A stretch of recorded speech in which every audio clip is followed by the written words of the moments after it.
So Prashanth, ఇక్కడ శంకర్ గౌడ్ మృతదేహాన్ని అయితే స్వస్థలానికి నర్సీపట్నంకి అయితే తరలిస్తున్నారు. సో అక్కడ కూడా ఇప్పటికే బండి సంజయ్ కూడా వెళ్తున్నట్లు తెలుస్తుంది. పలు నేతలు అదేవిధంగా కార్మిక సంఘాలు కూడా అక్కడికి చేరుకోబోతున్నాయి. మరి అక్కడ ఎటువంటి ఉద్రిక్త పరిస్థితులు తలెత్తకుండా అసలు అక్కడ ఎటువంటి చర్యలు తీసుకోబోతున్నారు? సో ఇప్పటికే ఆర్టీసీ కార్మికుల్లో ఈ మరణ వార్త విన్న తర్వాత ఆగ్రహావేశాలు కూడా పెళ్లిబుకుతున్న సిచ్యువేషన్ మనకు కనిపిస్తుంది.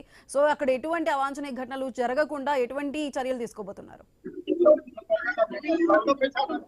ప్రస్తుతానికైతే శంకర్ గౌడ్ మృతికైతే ఘన నివాళులు అర్పించడమే కాదు, శంకర్ గౌడ్ మృతి తేదీనే మా అపాయింట్మెంట్ డే గా ప్రకటించాలంటూ ఊరగల్లు ఆర్టీసీ కార్మిక లోకమంతా కూడా ఉద్యమానికి సిద్ధమైంది. ప్రస్తుతానికి మనం చూస్తున్నాము, పెద్ద ఎత్తున కార్మిక లోకమంతా కూడా శంకర్ గౌడ్ మృతి తేదీనే మా అపాయింట్మెంట్ డే గా ప్రకటించాలని కూడా ప్రకటిస్తున్నారు. ఇప్పటికైనా అటు డిఫెన్స్ పట్టు విక్రమార్క గారితో జరిగే చర్చలకు సంబంధించినటువంటి సానుకూలమైన స్పందన వస్తుందని ప్రభుత్వం నుంచి మేము ఆశిస్తున్నామని కూడా వాళ్ళు చెప్తున్నారు. ప్రస్తుతానికి ఇక్కడ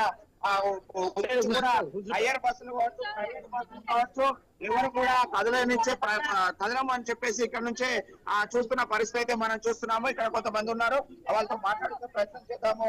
చెప్పండి.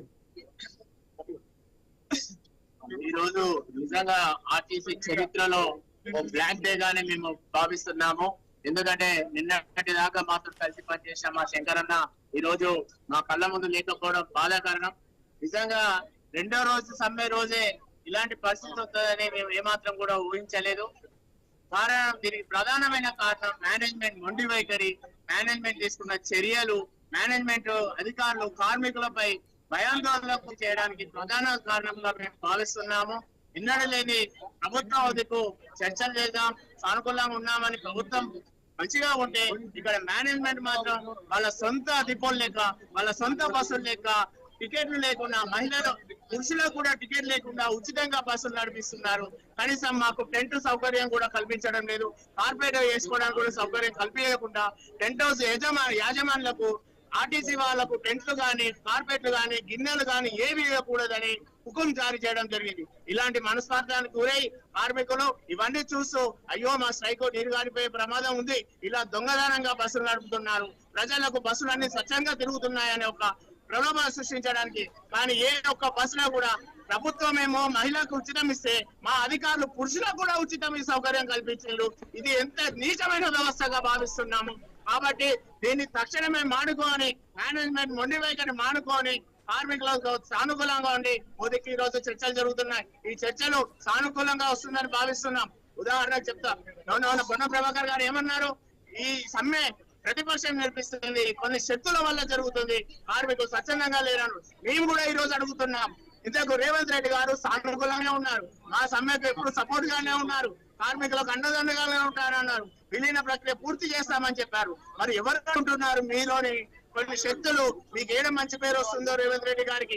ఆర్టీసీ కార్మికులు అంటే బ్రాండ్ అంబాసిడర్ అనే కితాబు ఇచ్చింది ఈ రేవంత్ రెడ్డి గారు. మరి ఈ బ్రాండ్ అంబాసిడర్ మంచి జరిగితే ఏడ రేవంత్ రెడ్డి గారికి మంచి పేరు వస్తుందో అని కొన్ని శక్తులు, మీ కేబినెట్ లోనే కొన్ని శక్తులు మిమ్మల్ని తప్పుదార పట్టిస్తున్నారని మేము భావిస్తున్నాం. దానికి మీరు ఏం సమాధానం చెప్తారో మేము ఎదురు చూస్తాం. దయచేసి ఇలాంటి పోటాపోటీ వ్యవహారంతో కాకుండా ఒక సానుకూలమైన పరిస్థితిలో విలీన ప్రక్రియ వెంటనే శంకర్ అన్న డెత్ డేనే అపాయింట్మెంట్ డేట్ గా ప్రకటించి మీ మంచి మనసును చూసుకోవాలని కోరుకుంటున్నాము. అలాగే ఆర్టీసీ కార్మికులతోని గతంలో ఎప్పుడు చంద్రబాబు నాయుడు నుంచి కేసీఆర్ దాకా ఎవరు మళ్ళీ తిరిగి గద్దెనెక్కిన పరిస్థితులు లేవు. కాబట్టి అలాంటి పరిస్థితి మా రేవంత్ అన్నకు రాకూడదని మేము ఇప్పటి వరకు ఈ రోజు వరకు భావిస్తున్నాం. కానీ ఇది ఇలాగే కొనసాగితే మళ్ళీ అదే రిపీట్ అయ్యే ప్రమాదం ఉంది. కాబట్టి అలాంటి చర్యలు పోవద్దని విజ్ఞప్తికి పేర్కొంటున్నాం. చెప్పండి అమ్మా. రేవంత్ రెడ్డి గారు మన శంకర్ గౌడ్ అన్నాడు చనిపోతేనే మీరు చర్చలకు మమ్మల్ని చూస్తారా? మీకు ఇంతవరకు మీడియా ముందుకు రారా అన్న వెంకన్న చైర్మన్ గారు? మేము అందరం నీ వెంట ఉన్నాము. మనస్తాపన చెందకు, మేము ఎంత దూరమైనా వస్తాం నీ వెంట. నువ్వు మాకు మంచి తీపి కబురు తీసుకునే రా, వెనుకలకు మాత్రం అక్కలు వేయద్దు వెంకన్న గారు. నేను మీడియా ముందు చెప్పేది ఏంటంటే, మేము అందరం అక్క చెల్లెలం అన్నదమ్ములం, నీవు మంచి మాట కోసం ఎదురు చూస్తున్నాము. నువ్వు వెనకడుగు వేయకుండా మాకు మంచి కబురు తీసుకొని రావాలి నువ్వు క్యాబినెట్ నుంచి. నేను కోరుకునేది అదే. ఈ రోజు మరోవైపు మాకు సానుకూలంగానే ఉంటాయి. మాకు రేవంత్ రెడ్డి మంచిగా చేస్తారు, చేయాలని కోరుకుంటున్నాము. మా ఎంకన్నా కూడా మా కోసము ఇంకా ఇంతగానం పోరాడుతున్నాము అన్నా నీ ఎంత మేము ఉన్నాము. నువ్వు అన్ని సీఎం అన్ని చెప్పి అన్ని చేయించుకొని రావాలి మా కోసం, మేము కోరుకునేది అది. అది మనం చూస్తున్నాం.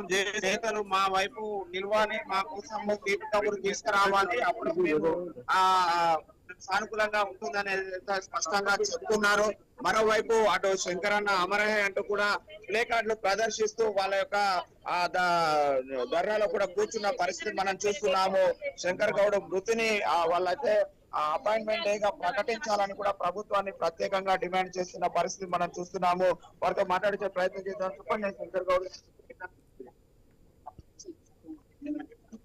స్పందించినట్లయితే కారణం ఉండేది.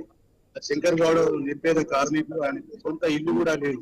మరి అతను అంతిమ సంస్కారాలు వాళ్ళకి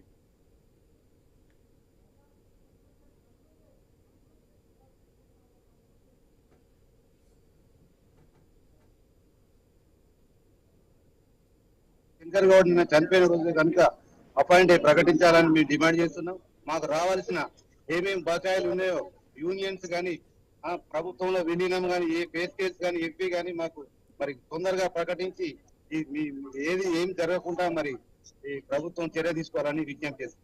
అది మనం చూస్తున్నాము. ఆ శంకర్ గౌడ్ మృతిని అపాయింట్మెంట్ డేగా ప్రకటించి మా పాత బకాయిలను కూడా ప్రకటించాలని చెప్పేసి చెప్తున్నారు.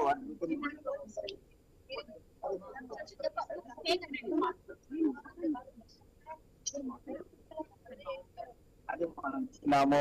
వాళ్ళైతే శోక సంద్రంలో ఉన్నారు. మాట్లాడే పరిస్థితి మనము